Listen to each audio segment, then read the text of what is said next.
By training, I'm a New Testament scholar. I was trained in classics and in biblical studies.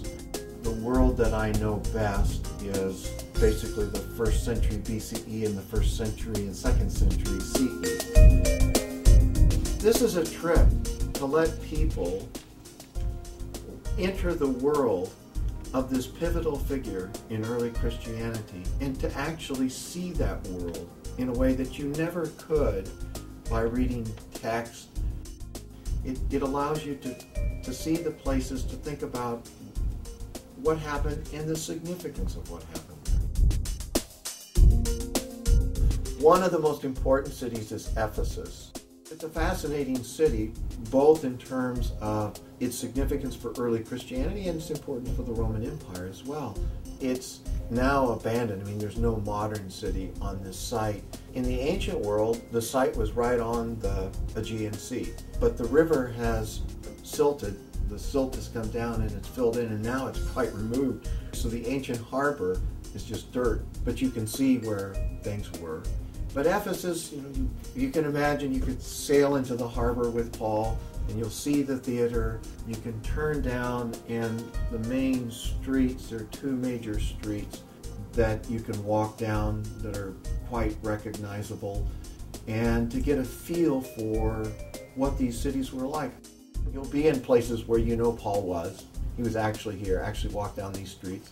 In one place you can see a groove where wagons have created a rut in the stone. And you think about how many carts or how many wagons had to go through this gate to create a rut in the stone. A lot.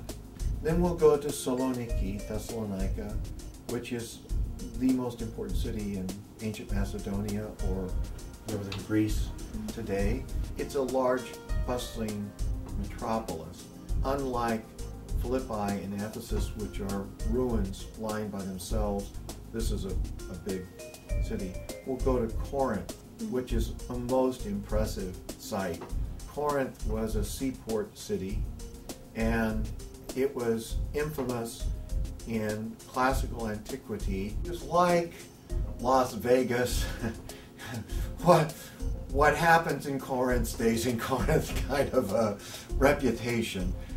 There are some interesting things about Corinth. It has a huge acrocorinth, which is 1,886 feet. It's just this huge rock that juts right out of the plain. I would say Ephesus and Corinth are the 2 sites that really allow someone to get a feel for an ancient city. I mean, there's just a lot to look at. So it's a chance just to think about not just what happened to Paul, but the significance of this life for the development of Christianity. And I have to say, I mean, in addition to this, these are beautiful places. The places that we'll go are stunning. Those are the advantages.